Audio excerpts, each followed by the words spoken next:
Friends എല്ലാവർക്കും പുതിയ വീഡിയോയോട് സ്വാഗതം. നമ്മൾ ഉണ്ടാക്കാൻ പോകുന്ന ഒരു സ്മൂത്തി ആട്ടോ. നമുക്ക് ഷിൻസിയെ ചോദിക്കാം, ഷിൻസി എങ്ങനെയാണ് ഉണ്ടാക്കണമെന്ന് ചോദിക്കാം. ഷിൻസി ഇത് ഇപ്പോൾ ഉണ്ടാക്കാൻ പോവാണ്. ഷിൻസി ഇത് എങ്ങനെയാണ് സ്മൂത്തി ഉണ്ടാക്കുക എന്ന് പറഞ്ഞുതരാമോ?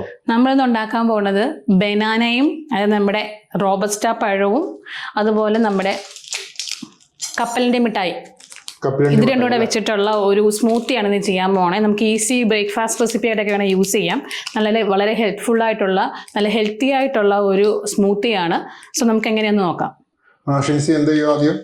നമുക്ക് ആദ്യം നമ്മൾ ഈ കപ്പലിൻ്റെ മിഠായി നമുക്ക് തോന്നുന്നത് ജസ്റ്റ് ഒന്ന് ക്രഷ് ചെയ്തെടുക്കാം. ഇത് നമ്മൾ ഫുൾ എടുക്കുന്നില്ല, ഇതിൻ്റെ ഒരു ഹാഫ് മതിയാവും.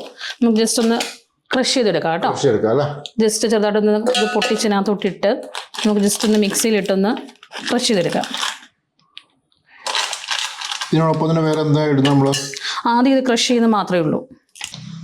അപ്പോൾ നമുക്കൊന്ന് ക്രഷ് ചെയ്തെടുക്കാവേ.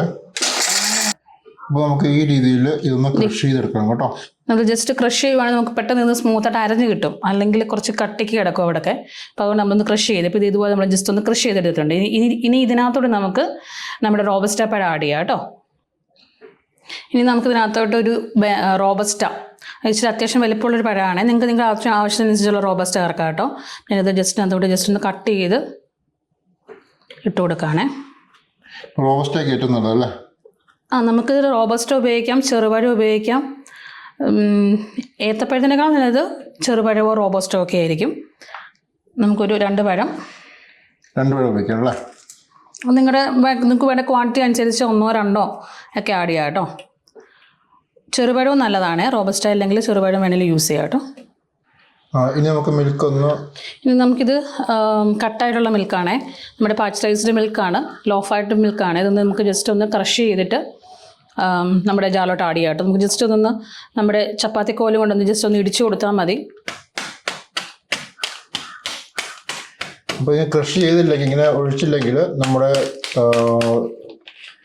മിക്സിയുടെ ജാറിനത് കേടാണ്. അപ്പോൾ അതുകൊണ്ട് ജസ്റ്റ് ഇതൊന്ന് ക്രഷ് ചെയ്ത് നിങ്ങൾക്ക് ആവശ്യമുള്ള അത്രയും ആഡ് ചെയ്യാം. കിട്ടണമെങ്കിൽ ഇങ്ങനെ ക്രഷ് ചെയ്ത് ഇതുപോലെ കട്ടയാക്കി വെച്ചിട്ട് ക്രഷ് ചെയ്ത് നമുക്ക് നോർമൽ കോൾഡ് മിൽക്ക് ആഡ് ചെയ്യുന്നതിനേക്കാളും നല്ലതാണ്. ഇങ്ങനെ ക്രഷ് ചെയ്ത് വെക്കുകയാണെങ്കിൽ നമുക്ക് സ്മൂത്ത് നല്ല തിക്കായിട്ട് കിട്ടും. അല്ലെങ്കിൽ ചിലപ്പോൾ ലൂസായി പോകും. അതിനാണ് ഇങ്ങനെ ചേർക്കണത്. നമുക്ക് ഈ പാൽ ഒഴിക്കാം അല്ലേ? നമുക്ക് വേണ്ടത്ര ആവശ്യത്തിനനുസരിച്ച് തിക്കായിട്ടുള്ള പാൽ ഒഴിക്കണേ. ഒരിക്കലും കണ്ടമാനം കട്ടിയായിട്ടുള്ള ഒഴിക്കരുത്. ഇങ്ങനെ അടിച്ച് ഈ പറഞ്ഞ പോലെ നമ്മൾ ചപ്പാത്തി പലയ്ക്ക് ചപ്പാത്തി കോലിന് നന്നായിട്ട് ഒന്ന് അടിച്ച് ഒന്ന് നൈസാക്കി വേണം ഇതിലോട്ട് ഒഴിക്കാൻ കേട്ടോ. ഇനി 1 ടീസ്പൂൺ തേനും കൂടെ ആഡ് ചെയ്യുവാണേ. 1 ടീസ്പൂൺ തേൻ നിങ്ങളുടെ മധുരത്തിനനുസരിച്ച് ആഡ് ചെയ്യാം കേട്ടോ. ഇപ്പോൾ നമ്മുടെ കപ്പലിമിഠായിക്കാണെങ്കിലും മധുരമുണ്ട്, പഴത്തിനാണെങ്കിലും മധുരം ഉള്ളതാണ്. അപ്പോൾ ബാക്കി നിങ്ങൾക്ക് എന്തുമാത്രം വേണമെന്നുള്ളതനുസരിച്ചിട്ട് തേൻ ആഡ് ചെയ്യുമ്പോൾ ഞാൻ തേൻ ആഡ് ചെയ്യുന്നത് കുറച്ച് ഹെൽത്തി ആയിക്കോട്ടെ എന്ന് ഓർത്തിട്ടാണ്. പഞ്ചസാര വേണമെങ്കിൽ ആഡ് ചെയ്യാം, മിൽക്ക് മെയ്ഡ് വേണമെങ്കിൽ ആഡ് ചെയ്യാം. അതൊക്കെ നിങ്ങളുടെ ടേസ്റ്റ് അനുസരിച്ച് ആഡ് ചെയ്യാം കേട്ടോ. നമുക്കിത് കുറച്ചുകൂടെ ഹെൽത്തി ആക്കിയിട്ട് നിർത്തിയിട്ടാണ് ഞാൻ തേൻ ആഡ് ചെയ്തേക്കണത്. നമുക്കിനി ഒന്ന് ക്രഷ് ചേർക്കാം കേട്ടോ. നല്ല ഫൈനായിട്ട് അറിയണം അല്ലേ? ഓക്കെ, അപ്പോൾ നമുക്ക് അരച്ചെടുക്കാവേ. അപ്പോൾ നമ്മൾ അരച്ചെടുത്തല്ലേ?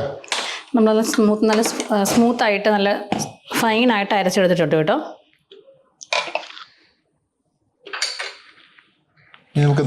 ഇതാണ് നമ്മുടെ ഒരു കൺസിസ്റ്റൻസിയെ. ഇങ്ങനെ നല്ല ഫൈനായിട്ട് അരഞ്ഞു കിട്ടണം കേട്ടോ. ഇതിനകത്ത് നിങ്ങൾക്ക് തിക്നെസ് നിങ്ങൾക്ക് ഡിസൈഡ് ചെയ്യാം. കുറച്ചുകൂടെ മിൽക്ക് ആഡ് ചെയ്യുവാണെങ്കിൽ നമുക്കിത് കുറച്ചുകൂടി ലൂസായിട്ട് കിട്ടും. ഇത്ര തിക്കായിട്ട് കഴിയാൻ ഇഷ്ടപ്പെടുന്ന ആൾക്കാരുണ്ടെങ്കിൽ അങ്ങനെ കഴിക്കാം. ഇതിനകത്ത് വെള്ളം ആഡ് ചെയ്തിട്ടില്ല, പാലും പഴവും നമ്മുടെ കപ്പലിമിഠായി മാത്രമേ ഉള്ളൂ കേട്ടോ. അപ്പോൾ നിങ്ങൾക്ക് വേണമെങ്കിൽ ഇത് ഫ്ലേവറിനായിട്ട് വേണമെങ്കിൽ ഐസ്ക്രീം ആഡ് ചെയ്യാം. അതുപോലെ നമുക്ക് ജസ്റ്റ് ഒരു ഫ്ലേവറിനായിട്ട് വേണമെങ്കിൽ ബൂസ്റ്റ് ആഡ് ചെയ്യാം. അതൊക്കെ നിങ്ങളുടെ ഇഷ്ടത്തിനനുസരിച്ച് ചെയ്യാം കേട്ടോ. അപ്പോൾ ഇത് തന്നെ നല്ല ഹെൽത്തിയാണ്, നല്ല പ്രോട്ടീൻ റിച്ച് ആണ്. അപ്പോൾ അതുകൊണ്ട് നിങ്ങൾക്ക് ഇങ്ങനെ വേണമെങ്കിലും കഴിക്കാം. അതൊരു ബ്രേക്ക്ഫാസ്റ്റ് ആയിട്ടൊക്കെ നമുക്ക് വേണമെങ്കിൽ ഉപയോഗിക്കാവേ. ഇപ്പോൾ ഷേക്ക് റെഡി ആയിട്ടുണ്ട്, ഷേക്കുള്ള സ്മൂത്ത് റെഡി ആയിട്ടുണ്ട്. അപ്പോൾ നമുക്കിത് സെർവ് ചെയ്ത് ഉപയോഗിക്കാം കേട്ടോ. അപ്പോൾ ഈ കൺസിസ്റ്റൻസിയാണ്. ഈ കട്ടി കിട്ടണമെങ്കിൽ നിങ്ങൾ ഈ പറഞ്ഞ പാല് ശരിക്കും കട്ടയാക്കി വെച്ചിട്ട് വേണം നിങ്ങളത് ശരിക്കും പൊടിച്ചെടുക്കാനേ. അല്ലെങ്കിൽ വെറുതെ പാലൊഴിക്കുകയാണെങ്കിൽ ഇത്രയും കട്ടി കിട്ടത്തില്ല കേട്ടോ.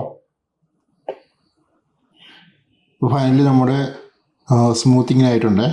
പിന്നെ അതുകൊണ്ട് ഞാൻ ജസ്റ്റ് ടോപ്പറായിട്ട് ഒരു സ്കൂപ്പ് ഐസ്ക്രീമും അതുപോലെ നമ്മുടെ കപ്പലിൻ്റെ തന്നെ കുറച്ച് ക്രഷ് ചെയ്തതും കുറച്ച് ബൂസ്റ്റും ആഡ് ചെയ്തിട്ടുണ്ട്. ഇതൊന്നും ഓപ്ഷനിലാണ്, ഇതൊക്കെ വെറും ഓപ്ഷനിൽ മാത്രമാണ്. ജസ്റ്റ് ഒരു ഭംഗിക്ക് വേണ്ടിയിട്ടൊന്ന് ഫോട്ടോസ് എടുക്കാൻ വേണ്ടി മാത്രമാണ് അത് ആഡ് ചെയ്തേക്കണേ. നിങ്ങൾക്ക് ജസ്റ്റ് ഇത്രയായിട്ട് അടിച്ച് കുടിച്ചാലും മതി കേട്ടോ. നല്ല ടേസ്റ്റ് ആയിരിക്കും. ഷാർജ ഷേക്ക് പോലെ തന്നെ നല്ലൊരു ടേസ്റ്റാണ് കേട്ടോ. നിങ്ങൾക്ക് ജസ്റ്റ് ഒരു ഐസ്ക്രീം ഒന്നും നിർബന്ധമുള്ളതല്ല, നമുക്ക് വേണമെങ്കിൽ മാത്രം ആഡ് ചെയ്താൽ മതി കേട്ടോ. നമ്മൾ ഫംഗ്ഷനൊക്കെ അല്ലെങ്കിൽ ഒരു വിസിറ്ററൊക്കെ വരുമ്പോൾ നമുക്ക് വേണമെങ്കിൽ ഒരു ഐസ്ക്രീമൊക്കെ അടിച്ച് വേണമെങ്കിൽ കുറച്ചും കൂടെ ബെറ്റർ ആയിരിക്കും കേട്ടോ. പിന്നെ വീട്ടിൽ സാധാരണ ഉപയോഗിക്കുമ്പോഴാണെങ്കിൽ സാധാരണ നമുക്ക് ഐസ്ക്രീം ഒന്നും ഉപയോഗിക്കേണ്ട ആവശ്യമില്ല. പിള്ളേർക്കൊക്കെ കൊടുക്കുമ്പോൾ ഐസ്ക്രീം ഒന്നും ഉപയോഗിക്കേണ്ട ആവശ്യമില്ല, സാധാരണ ഉണ്ടാക്കിയാൽ മതിയേ. ഓക്കെ, അപ്പോൾ നമുക്ക് അടുത്ത വീഡിയോ കാണാം. അപ്പോൾ നിങ്ങൾക്ക് ഈ വീഡിയോ ഇഷ്ടപ്പെട്ടെങ്കിൽ ലൈക്ക് ചെയ്യുക, ഷെയർ ചെയ്യുക. അപ്പോൾ ഞങ്ങൾ ചാനൽ സബ്സ്ക്രൈബ് ചെയ്തിട്ടില്ലെങ്കിൽ ഒന്ന് സബ്സ്ക്രൈബ് ചെയ്യണേ. Okay, bye bye. അടുത്ത വീഡിയോ കാണാം കേട്ടോ.